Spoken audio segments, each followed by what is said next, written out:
नमस्कार। आज हमारे पास स्रोत के रूप में वराह पुराण के कुछ अंश हैं। ये एक बहुत ही प्राचीन और महत्वपूर्ण ग्रंथ है। हाँ, बिल्कुल। ये हिस्से हमें हिंदी पीडीएफ में मिले हैं और हमारा काम है, मतलब कोशिश है कि इन बिखरे हुए पन्नों से ज्ञान के मुख्य बिंदुओं को समझें। सही। एक तरह से उस विशाल ज्ञान सागर की कुछ बूंदों को परखने जैसा है ये। हाँ, बिल्कुल वैसा ही है। ठीक है, तो चलिए इसे खोलते हैं, देखते हैं इन टुकड़ों में क्या खास है। सबसे पहली बात ये तो साफ है कि ये सामग्री वराह पुराण से ही ली गई है। हाँ, लेकिन ये पूरे नहीं है, खंडित हैं। फिर भी ये हमें उस जमाने की कहानी कहने की वो जो शैली थी, उसकी एक झलक जरूर देते हैं। बिल्कुल। और देखिए, पुराण तो भारतीय वाङ्मय का मतलब साहित्य का एक बहुत महत्वपूर्ण हिस्सा है। हाँ, इनमें सृष्टि की रचना से लेकर देवी देवताओं की कहानियां, राजाओं, ऋषियों की बातें, खगोल विज्ञान, भूगोल, मतलब ज्ञान की कितनी ही शाखाएं। सही कहा।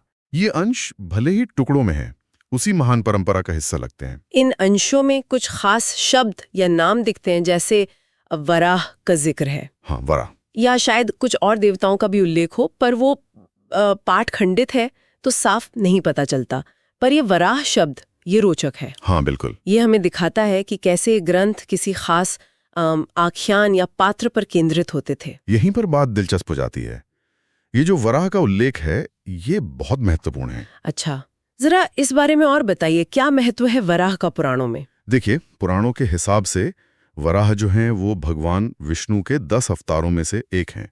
उनका शुक्र रूप मतलब सूअर का रूप। ओह अच्छा, हाँ। कथा है कि जब एक राक्षस था हिरण्याक्ष, उसने पृथ्वी को चुरा लिया और ले जाकर समुद्र में छिपा दिया।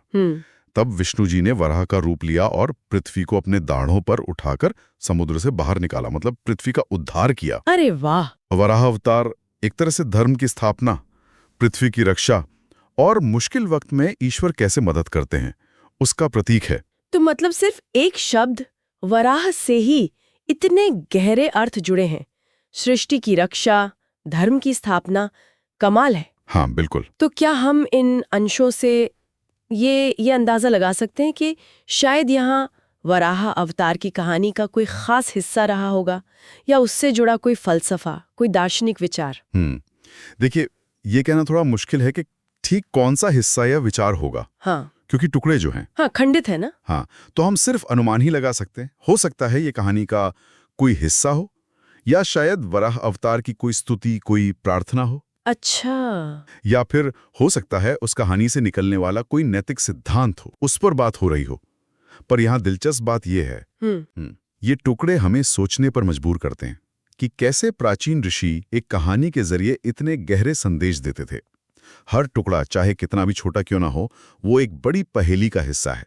अगर हम इसे बड़ी तस्वीर से जोड़कर देखें, तो ये इन ग्रंथों के महत्व और उनकी जो जटिलता है उसको दिखाता है। तो इसका मतलब ये हुआ कि इन छोटे अधूरे अंशों से भी हमें ये अंदाजा लगता है कि पुराणों में किस तरह की जानकारी, कैसी कहानियां हो सकती हैं, और वो हमारी समझ को कैसे मतलब आकार दे सकती हैं। हाँ, बिल्कुल। और ये हमें ये भी सिखाता है कि हम इन खंडित स्रोतों से क्या सीख सकते हैं, लेकिन कैसे, बहुत सावधानी से समझना होगा। सही बात। ये मानते हुए कि हम सिर्फ वही जानकारी दे रहे हैं जो स्रोत में हो सकती है, किसी एक पक्ष का समर्थन किए बिना। हाँ, ये जरूरी है, निष्पक्ष रहना। बिल्कुल। ये एक तरह से जैसे पुरानी चीजों की खुदाई होती है ना, आर्कियोलॉजी, वैसा है। हर टुकड़े की अपनी अहमियत है। सही कहा। ये वाकई एक पहेली सुलझाने जैसा है, जिसके कई टुकड़े गायब हैं।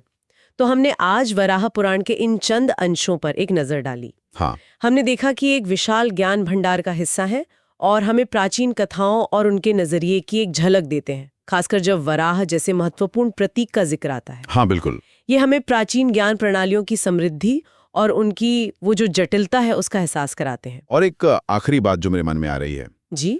कि कैसे ज्ञान के ये बिखरे हुए टुकड़े भी, ये अधूरी कहानियां भी हमारे अंदर और जानने की इच्छा जगाते हैं, उस पूरी तस्वीर को समझने की प्यास।